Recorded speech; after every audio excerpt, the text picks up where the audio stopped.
దేశ సమగ్రత, దేశ సమైక్యత దాని గురించి అవగాహన లేనటువంటి వాళ్ళు, లేకపోతే దేశ భవిష్యత్తు గురించి, లేకపోతే దేశానికి సంబంధించినటువంటి గతం గురించి తెలియనటువంటి కొద్దిమంది కావాలని శ్రీమతి ఇందిరాగాంధీ గారి చరిత్రని వక్ర మార్గంలో తీసుకొని పోయి తద్వారా లబ్ధి పొందాలని ప్రయత్నం చేస్తూ ఉన్నారు. దేశాభిమానం ఉన్నటువంటి వాళ్ళు కానీ, దేశ సమగ్రత సమైక్యత మీద ఏమాత్రం అవగాహన ఉన్నా కానీ ముందుగా అందరూ ఆ సమగ్రత సమైక్యత కోసం తన ప్రాణాలని తృణప్రాయంగా అర్పించినటువంటి శ్రీమతి ఇందిరాగాంధీ గారికి చేతులెత్తి నమస్కరిస్తారు తప్ప ఆమెను తప్పుగా చిత్రించడానికి ఎవరొక్కడు కూడా ప్రయత్నం చేయరు. కేవలం దేశాన్ని అస్థిరపరచాలని, దేశాన్ని విభజించాలని, దేశంలో ఉన్న సమాజాన్ని అనేక రకాలుగా విభజించి అందులోంచి రాజకీయంగా లబ్ధి పొందాలనుకున్నటువంటి వాళ్ళు మాత్రమే శ్రీమతి ఇందిరాగాంధీ గారి గురించి తప్పుగా చెప్పడం కోసం ప్రయత్నం చేస్తారు. అటువంటి వాళ్ళు ఎప్పుడు కూడా ఈ దేశానికి ప్రమాదకరమే.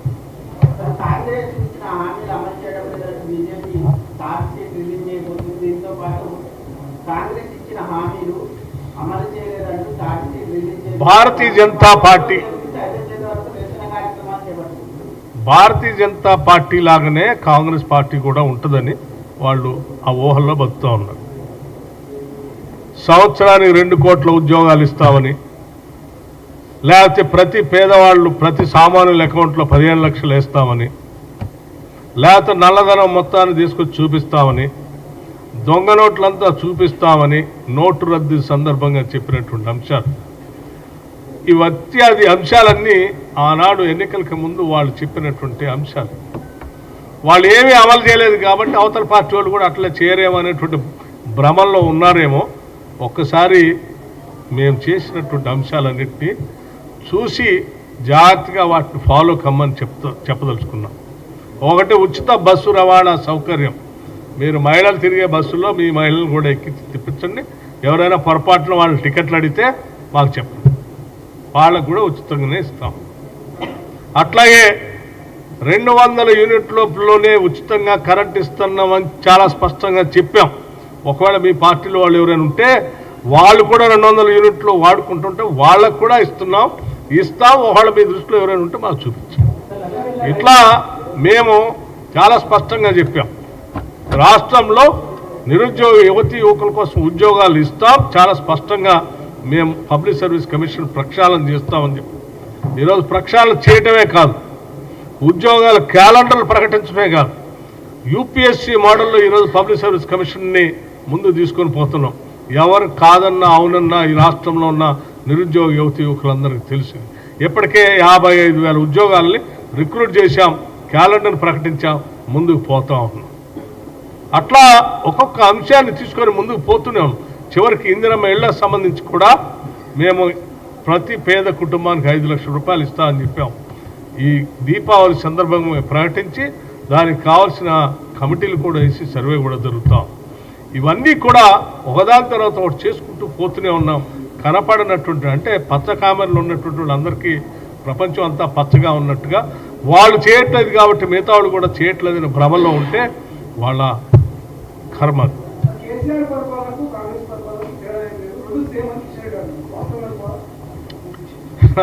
అదే అంటున్నా నేను. అంటే కేసీఆర్, కిషన్ రెడ్డి గారు, భారతీయ జనతా పార్టీ ఒకటే కాబట్టి వాళ్ళకి అట్లాగే కనిపిస్తుంది.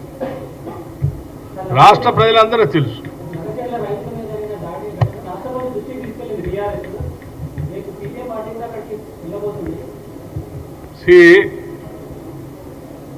మేము చాలా స్పష్టంగా ఇప్పటికే చెప్పాం కూడా,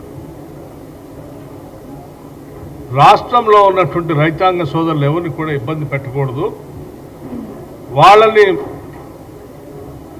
భూములు కోల్పోతున్నటువంటి వాళ్ళ సమస్యలు కూడా అర్థం చేసుకుని ముందుకు పోవాలన్నటువంటి ఆలోచనతోనే Congress party 2013 land acquisition act తీసుకుని వచ్చింది.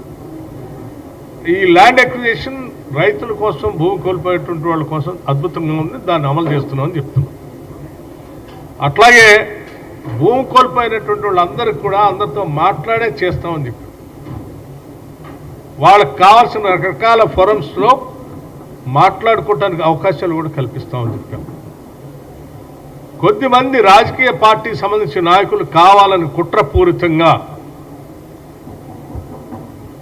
కొద్దిమంది అమాయకులైనటువంటి దళిత గిరిజనులను రెచ్చగొట్టి వాళ్ళకు నష్టం జరిగేటట్టుగా ఆ కలెక్టర్ స్థాయి అధికారి పైన దాడి చేపించి భౌతిక దాడి ద్వారా కొంత హింసను ప్రేరేపించడం కోసం చేస్తున్న ప్రయత్నాన్ని మేము ఖండిస్తూ ఉన్నాం. ఇది సరైనది కాదు. మీలాగా బలవంతంగా మేము ఎక్కడ ఎవరు భూములు లాక్కోలేదు. మీలాగా ఆనాటి కాంగ్రెస్ ప్రభుత్వాలు పంచినటువంటి దాదాపు 24 లక్షల ఎకరాలు అసైన్ చేసినటువంటి భూముల్లో హైదరాబాద్ చుట్టూ పరిసర ప్రాంతాల్లో దాదాపు నాకు తెలిసే కొన్ని నియోజకవర్గాలకు సంబంధించి 1-2 నియోజకవర్గాలకే 10,000 ఎకరాల పైబడి ఈ అసైన్ ల్యాండ్ భూములు గుంజుకొని ఆక్షన్ చేసినటువంటి దుర్మార్గులు మీరు. లేఅవుట్లు అమ్ముకున్నటువంటి దుర్మార్గులు మీరు. ఏ ప్రభుత్వ అవసరాల కోసం పరిశ్రమలు పెట్టడానికో కాకుండా చివరికి వాటిని అసైన్ చేసినటువంటి భూములు వెనక్కి తీసుకొని లేఅవుట్లు చేసుకొని ఆ లేఅవుట్ల ద్వారా మీరు మిగతా వాళ్ళకి అమ్మి పైశాచిక ఆనందం పొందినటువంటి మీరు ఈరోజు ఈ గిరిజనుల గురించి దళితుల గురించి మాట్లాడుతూ ఉంటే దెయ్యాలు వేదాలు వాళ్ళు ఇచ్చినట్టుగా ఉంది.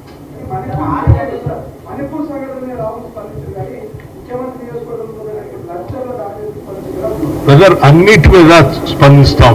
అసలు మేమే స్పందిస్తున్నాం. మా ముఖ్యమంత్రి స్పందిస్తా ఉన్నాడు. మా ముఖ్యమంత్రి అసలు మా రైతులకి నిజమైనటువంటి న్యాయమైనటువంటి వాళ్ళకి లబ్ధి చేకూరాలని ఆయనే మాట్లాడుతూ ఉన్నాడు. ఆయన వద్దన్నప్పుడు కదా ఇంకో ఆయన ఖండించాల్సింది.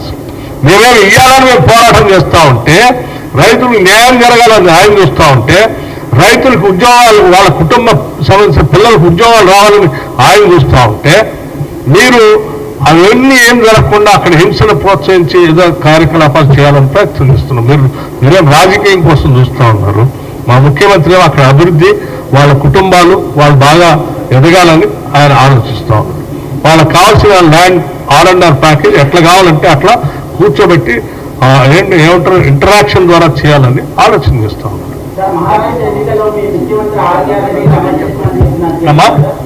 Thank you.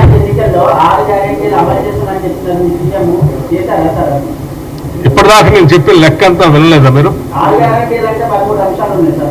6 గ్యారంటీలు ఒకదాని తర్వాత ఒకటి చేసుకుంటూ వెళ్తా ఉన్నారు. లెక్కతో సహా చెప్పాను మీకు. బహుశా మళ్ళొకసారి నేను చెప్పింది.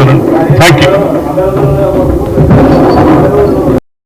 లేకపోతే ప్రతి పేదవాళ్ళు ప్రతి సామాన్యుల అకౌంట్లో 15 లక్షలు వేస్తామని, లేకపోతే నల్లధనం మొత్తాన్ని తీసుకొచ్చి చూపిస్తామని, దొంగ నోట్లంతా చూపిస్తామని నోటు రద్దు సందర్భంగా చెప్పి